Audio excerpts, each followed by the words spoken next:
Hello dear students, welcome to English video lecture. I am Professor Randir here. Friends, we are dealing section number 4. In this section, the very first part is about history of drama. All the essential information is provided in this text. In previous video, we already learned how the drama history of drama, the types of drama and its features. In today's video lecture, we have to go forward and learn the specific period of history, periods in history and the plays and the writers information. See the page number 134, periods in history, types of plays, classic it means plays. या लेक्चरमध्ये आपण सामान्यपणे history of drama म्हणजेच इतिहास बघणार आहोत. नाटकाचा इतिहास कालखंडानुसार त्या कालखंडामधील नाटक कोणकोणते फेमस होते या सर्व सविस्तर गोष्टींचा आढावा आपण घेणार आहोत. The periods in history. The medieval period start from 11th to 15th century reign of Henry सिक्सचं साम्राज्य त्यावेळी युरोपमध्ये प्रस्थापित झालेलं होतं आणि त्याचा जो कालावधी आहे तो सरासरी 11वे ते 15वे शतकाला मेडिवल पिरियड असं म्हणतात. मध्ययुगन कालावधी असं म्हणू शकतो आपण त्याला. मध्ययुगामधील जे काही ड्राम्याचे प्लेज आहेत किंवा टाईप्स ऑफ प्लेज आहेत ते बघूया. Didactic plays, mystery plays, miracle plays. Didactic plays, mystery plays, miracle plays, cycle plays, morality plays. These are the types of plays. म्हणजे नाटकांचे प्रकार होते. सामान्यपणे यामध्ये मिस्ट्रिक म्हणजे रहस्यमय किंवा चमत्कारिक असे कथांवर आधारित नाटकं असायची. सायकल प्लेज की त्यामार्फत मूव्हिंग प्लेसेस. मॉरॅलिटी, मॉरल म्हणजे तत्व मूल्यांशी आधारित असे नाटक सादर केले जात असायचे. The classic play writer of in this era is Robin Hood by Howard Ply, Everyman etcetera. Robin Hood, the famous drama written by Howard Ply. Howard Ply यांचं प्रसिद्ध असं नाटक Robin Hood. And the another one is Everyman. This is the outstanding play in this era. या कालखंडातील एक उत्कृष्ट असं नाटक म्हणून ओळख असलेलं Everyman. The second period in history is Renaissance period. This period start from 16th to 17th century region of Elizabeth I and James I. 16व्या ते 17व्या शतकाच्या कालावधीला रेनेन्सेस पिरियड म्हणून ओळखले जातं.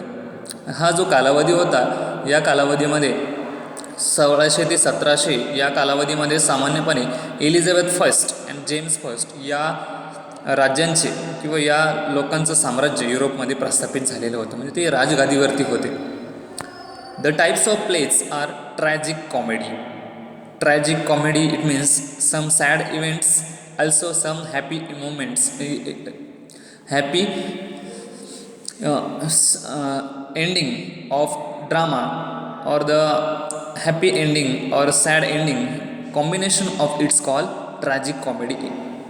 हे सुखदुःख अशा स्वरूपाचं नाटक सादर केलं जायचं. मेलॅनोचॉली इट मीन्स एकांकिका म्हणून ओळखले जायचं. Revenge plays. Revenge plays it means बदला वगैरे घेण्याचे जे नाटक आहेत असे नाटकं त्या कालावधीमध्ये मोठ्या प्रमाणात सादर केली गेली. The plays are here Romeo and Juliet. This is the tragedy play. Romeo and Juliet. We often heard this title in several movies and we find that this is the tragedy about these two couple. Romeo a lover and beloved love story type, but this ending is tragic. The tragedy happen with the protagonist. A Midsummer Night's Dream. This is the comedy play in Henry IV, historical by Shakespeare. All these plays is written by Shakespeare, a famous writer in English literature. Everyone know him. He is the master of drama.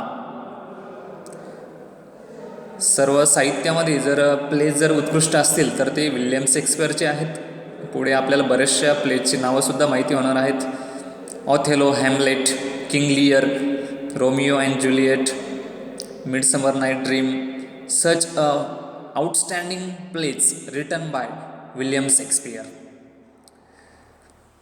Especially the revenge plays written by Shakespeare also, Othello, Hamlet, these are the revenge plays. म्हणजे बदला घेणारे जे नाटकं आहेत ही सुद्धा मोठ्या प्रमाणामध्ये शेक्सपियरकडून लिहिल्या गेली होती.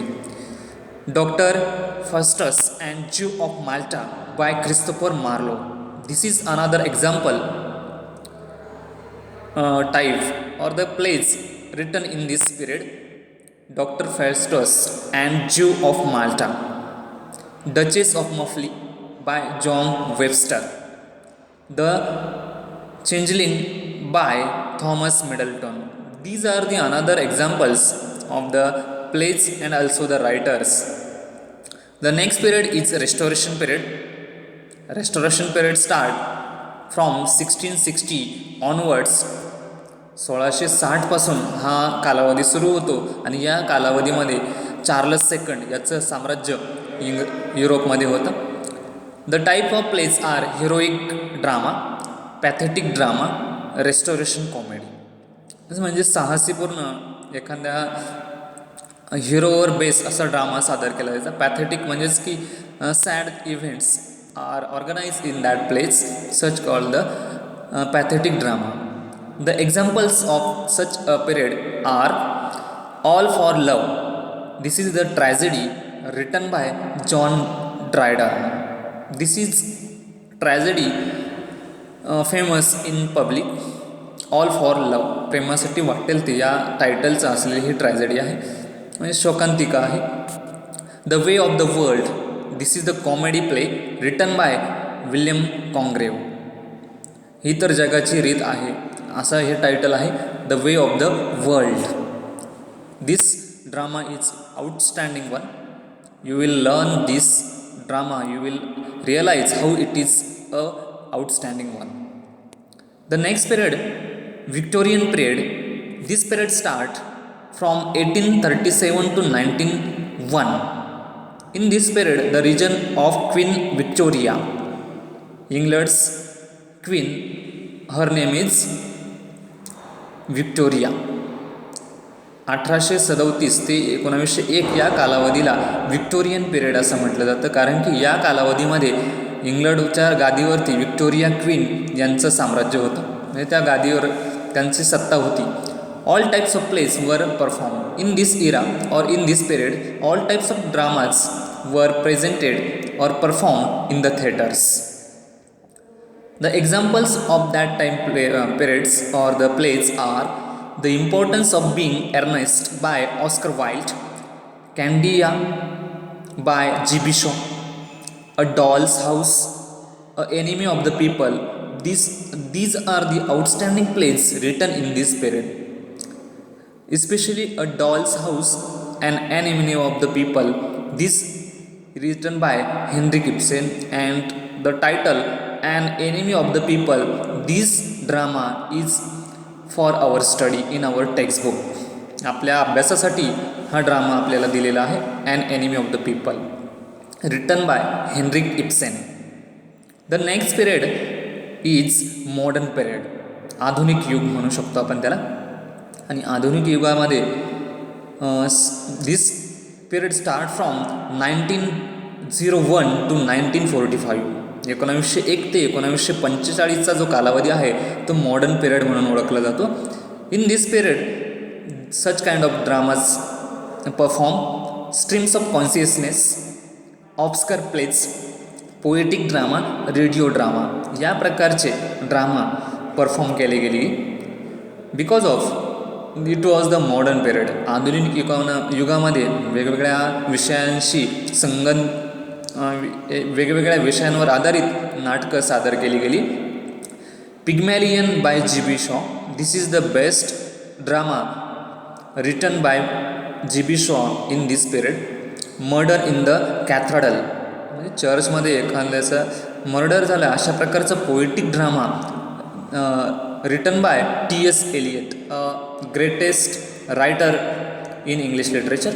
महान असा साहित्यिक म्हणून त्याची ख्याती आहे T.S. Eliot. All the dramatists or the writer are well known to all the English literature reader. The next and final type period is here post modern era. म्हणजेच this period start from 1945 to 2000. 1945 ते 2000 या कालखंडाला post modern era म्हणून ओळखलं जातं. म्हणजे आधुनिक युगाचा पुढचा भाग म्हणून याची ख्याती आहे. In types of plays almost all types of dramas वर परफॉर्म किचन सिंग ड्रामा. सर्व प्रकारचे नाटक सादरीकरण या कालावधीमध्ये केले जात आहे. एक्झाम्पल म्हणून लुक बॅक इन अँगर by John Osborne, waiting for Godot by Samuel Beckett. American dramatist Samuel Beckett यांचा जो waiting for Godot, this drama is well known to all the readers. Friends, in this video we have learned the history of drama. In the next video we will learn the remaining part of this topic. Keep watching English video regularly. Thank you once again.